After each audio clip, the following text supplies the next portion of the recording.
Hey guys, so today I wanted to talk more about Bryan Kohberger, who was arrested in connection with the murders of Kaylee, Maddie, Xana, and Ethan. And we're all letting it sink in that we have a face to the murderer now, and we don't have to have these theories anymore and speculate. But now I'm hearing theories and speculation on how he knew the victims, how he came to, murder 4 people living in that house. So I kind of wanted to talk about that a little bit, and I wanted to give my thoughts on, this whole thing of it being him. So it's interesting that he seems like, I don't know how tall he is. I said this in my last video that I feel like he's tall because he just looks tall in the picture. But I remember early on someone saying that the murderer had to be a man because of the amount of physical force it would take to murder 4 people with a knife.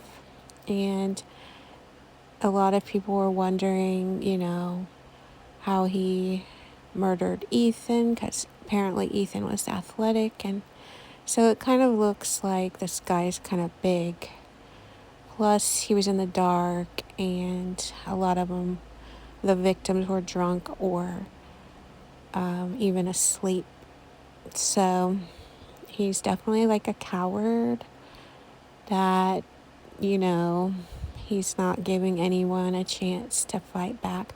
So I think we can all agree that this guy's a coward. I think he's also crazy because, as I said in my previous video, there's proof that he was looking for people for his research study, where he wanted to talk to people who have committed crimes, and he wanted to know the emotion behind it and what they felt like while they were committing the crimes and all this.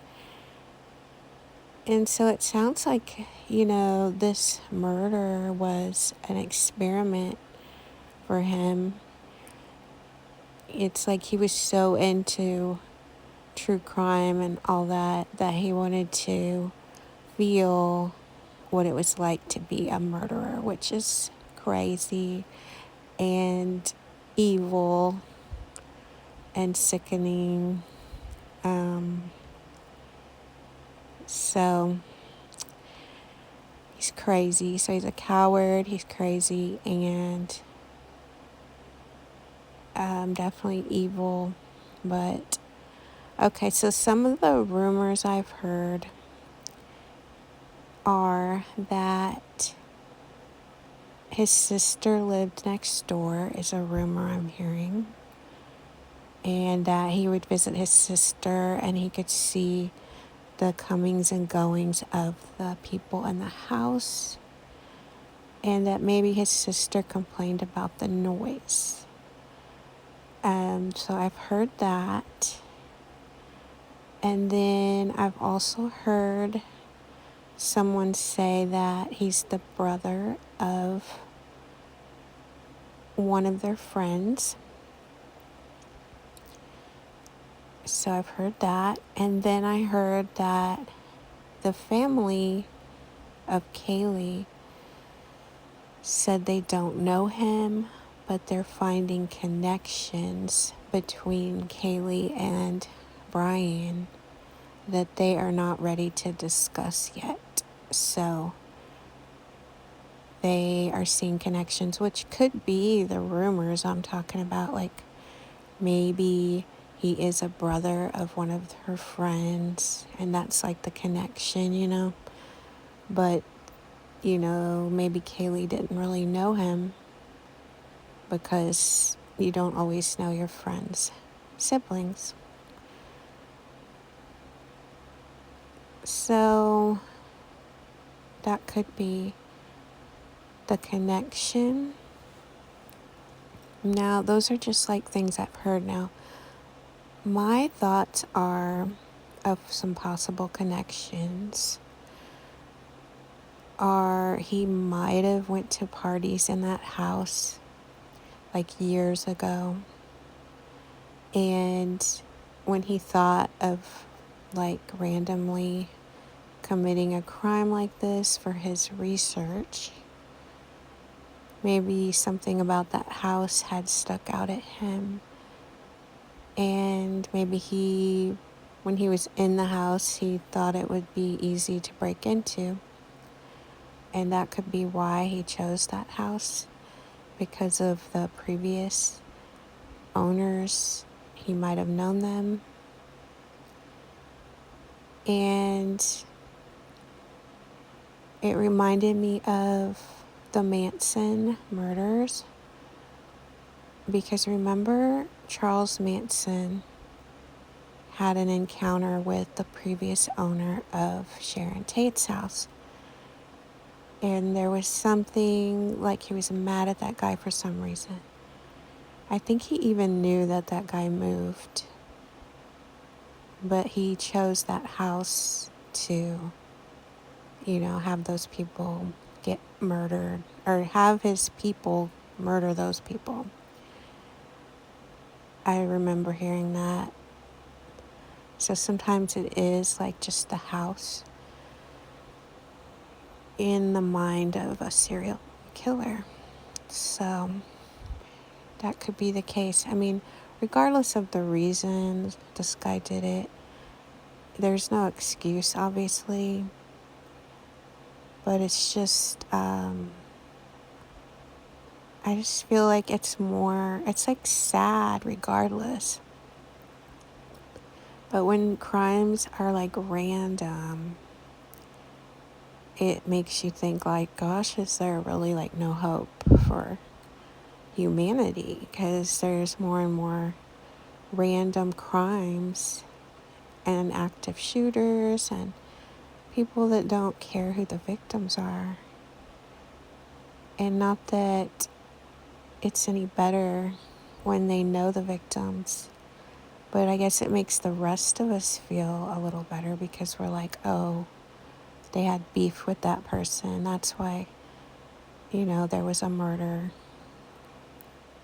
But when it's just like, oh, he wanted to have research for his paper, and that's why there was the murder, And then you just see like the pictures of the victims, and they were like living their best life, and he just put an end to all that for no reason. And that's a coward. Like, even if there is a reason, you're a coward for taking it that far. When people like murder, like, why not have like a fist fight? Like, have something that would actually prove like your manhood or your womanhood to somebody. Anybody can like go in a dark building and murder someone in their sleep. Like, that's crazy. Like, how lame and cowardly is that? But he looks like somebody, that probably didn't get a lot of dates. And he probably didn't have too many friends. So the loner theory could be true. And he might have known these girls somehow. Like, if there is a connection where he lived or his sister lived next door or something. He might have been watching them. But I just wanted to give you some ideas on what the motive might have been. And I'll talk to you in the next one. You told your friend you're not okay, and tell me what's wrong and why you never said you felt that way. And guess you're trying to stay strong and fake a smile until I look away. But I've known you too long, it hurts to watch your blue eyes fade to gray as you fade away.